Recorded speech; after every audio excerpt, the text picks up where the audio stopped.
اور میں اس وقت جو ہے وہ امام علی الحق شہید کے جو دربار ہے اس کے احاطے میں ہوں، اور میں ان کی اس ٹائم قبر پہ جا رہا ہوں۔ ان کے بارے میں کہا جاتا ہے کہ انہوں نے جو ہے جو یہ شہر ہے سیالکوٹ یہ فتح کیا تھا، اور ان کا جو دور تھا وہ فیروز شاہ تغلق کے دور کا تھا، مطلب کہ 13ویں صدی میں ان کا جو تھا وہ ان کا تعلق اس صدی سے تھا۔ تو آئیے چلتے ہیں اور ان کی میں تاریخ بھی بتاتا ہوں آپ کو، اور ساتھ ساتھ وہ جو دربار ہے اس کا منظر بھی دکھاتا ہوں۔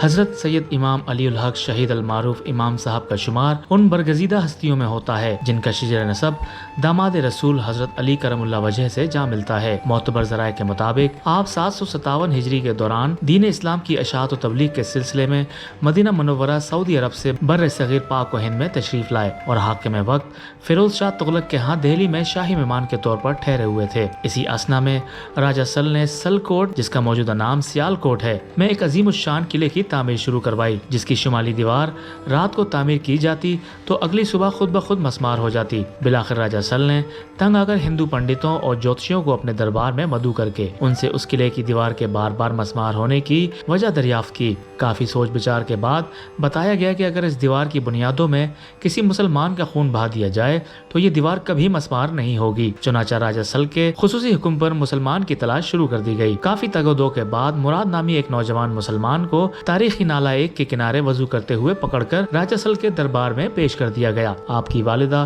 مائی راستی صاحبہ کی منت و سماجت کے باوجود آپ کی ایک انگلی شہید کر کے قلعے کی شمالی دیوار کی بنیادوں میں نچھاور کر دی گئی۔ قدرت خداوندی سے قلعے کی دیوار تھم گئی، جس سے راجہ سل اور اس کے ساتھی بے حد متاثر ہوئے۔ راجہ نے سوچا کہ جس شخص کی انگلی کے خون میں اس قدر تاثیر ہے تو اس کے سر کے خون میں کیا قوت ہوگی۔ چنانچہ متفقہ فیصلے کے بعد مراد نامی مسلمان کو شہید کر کے سر مبارک زیر تعمیر قلعہ سیالکوٹ کی شمالی دیوار میں دفن کر دیا گیا، اور یوں متعلقہ دیوار اپنی جگہ برقرار رہی، اور بلاخر قلعے کی تعمیر مکمل ہو گئی۔ مائی راستی صاحبہ اپنے لخت جگر کے قتل ناحق کا بدلہ لینے کے لیے اپنی دکھ بھری داستان لے کر دہلی میں فیروز شاہ تغلق کے دربار میں حاضر ہوئیں۔ مائی راستی صاحبہ کی داستان سن کر فیروز شاہ تغلق بے حد متاثر ہوئے، اور انہوں نے بعض مصروفیات کی بنا پر بذات خود راجہ سل کے خلاف لشکر کشی کرنے کے بجائے مبلغ اسلام حضرت سید امام الحق شہید المعروف امام صاحب سے مائی راستی کی داد رسی کی درخواست کی۔ آپ نے فیروز شاہ تغلق کی درخواست بخوشی قبول کرتے ہوئے راجہ سل کے خلاف جہاد کرنے کی خاطر فوراً ایک مختصر سا لشکر تیار کیا اور سلکوٹ کی طرف پیش قدمی شروع کر دی۔ راستے میں جلندر کے مقام پر حضرت سید امام علی الحق شہید کے بھائی حضرت سید امام ناصر اچانک انتقال کر گئے، اور آپ کو وہیں دفن کر کے حضرت امام صاحب نے سلکوٹ کی جانب پیش قدمی شروع کر دی۔ لشکر امام صاحب جب سلکوٹ کی حدود میں داخل ہوا تو سب سے پہلے پسرور کے مقام پر لشکر کفار کے ساتھ آپ کا ٹکراؤ ہوا۔ اس مقام پر آپ کے چھوٹے بھائی حضرت امام میرا برخوردار نے لاتعداد کفار کو واصل جہنم کرتے ہوئے جام شہادت نوش فرمایا۔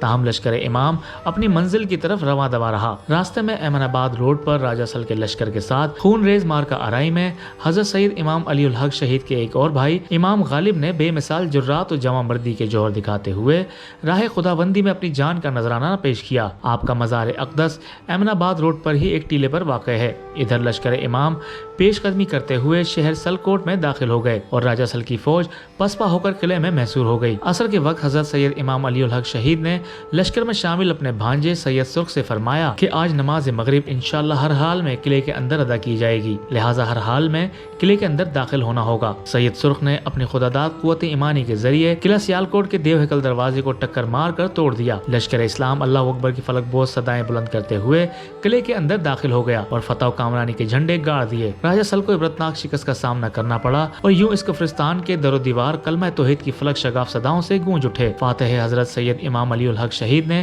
سلکوٹ کے ایک ٹیلے پر ڈیرا جما کر اسلام کی دعوت و تبلیغ کا سلسلہ شروع کر دیا، جس کے نتیجے میں تھوڑے ہی عرصے میں لاتعداد کافر ہلکا بگوش اسلام ہو گئے اور دور دور تک اسلام کا بول بالا ہو گیا۔ راجہ سل کے عزیز و اقارب اور حواریوں کو اپنی عبرتناک شکست کا بے حد صدمہ تھا اور وہ ہمیشہ انتقام کی کھوج میں رہتے تھے۔ حضرت سید امام علی الحق شہید متذکرہ ٹیلے پر رات کے وقت اکیلے ہی عبادت خداوندی کیا کرتے تھے۔ چنانچہ ایک روز راجہ سل کے صالح بہمن نے حضرت سید امام علی الحق شہید کو حالت نماز میں اکیلا پا کر دوران سجدہ آپ کو شہید کر دیا۔ جس ٹیلے پر اپنی عبادت گاہ میں آپ نے جام شہادت نوش فرمایا، وہیں آپ کی تدفین کر دی گئی۔ بعد ازاں آپ کا مزار اقدس تعمیر کر دیا گیا، جو کہ آج ہر خاص و عام کی توجہ کا مرکز بنا ہوا ہے۔ محمد عامر صاحب میرے ساتھ موجود ہیں، ان سے پوچھتے ہیں دربار کے بارے میں بھی اور امام علی الحق شہید جو ہیں بابا، ان کے بارے میں پوچھتے ہیں۔ السلام علیکم۔ جی وعلیکم السلام۔ اچھا مجھے بتائیے گا کہ جو امام الحق شہید جو تھے ان کا تعلق کہاں سے تھا؟ سر یہ جو نا جس وقت یہ سیالکوٹ جب وہ پہلی تاریخ تھی تو یہ جو نا ہندوانہ تھا سارا، جتنا بھی ہے نا وہ اسلام میں نہیں تھا۔ اچھا صحیح ہے۔ تو یہاں پہ ایک دربار ہے، کافی اونچا ٹیلا ہے، امام پیر مراد علی شاہ صاحب۔ اچھا اچھا کھڑا نہیں تھا ہو رہا، تو جو جہاں وہ بادشاہ تھا، جو ہندو بادشاہ تھا، بادشاہ سل اس کا نام تھا، تو اس کو کسی نے کہا کہ آپ کسی مسلمان کا شہید کر کے اس کا خون قلعے کی بنیادوں میں ڈالیں گے تو پھر وہ جو قلعہ کھڑا ہو جائے گا۔ ایک جگہ یہ وضو کر رہے تھے تو دیکھا کہ یہ مسلمان ہے، تو ان کو سپاہی نکلے گی، تو ان کو پھر شہید کر کے نا تو انہوں نے جو ہے نا اس کو قلعے کو کھڑا کر دیا کھڑا۔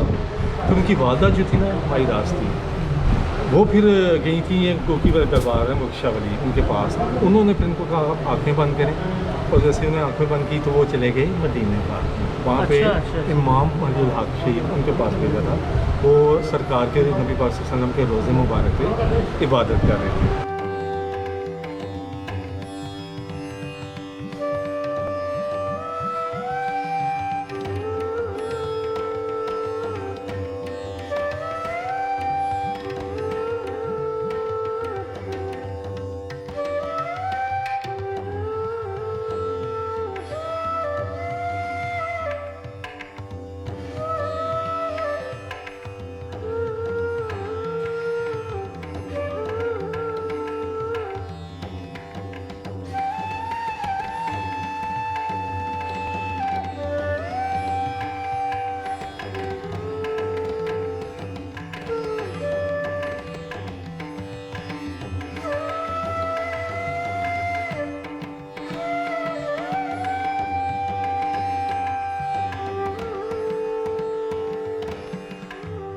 امید ہے آپ کو آج کی یہ ویڈیو پسند آئی ہوگی، اور یہ جو میری سیالکوٹ سیریز ہے، میں نے آپ اس کی تمام ویڈیوز دیکھیں جا کے جو پہلے میں نے اپلوڈ کی ہیں، تو امید ہے آپ کو ساری پسند آئیں گی۔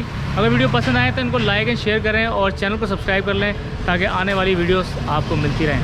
تو اگلے بار انشاءاللہ پھر کسی نئے شہر سے، نئے قصبے، نئے دیہات، نئے گاؤں سے ملاقات ہوگی۔ تب تک کے لیے اجازت دیں، اللہ حافظ۔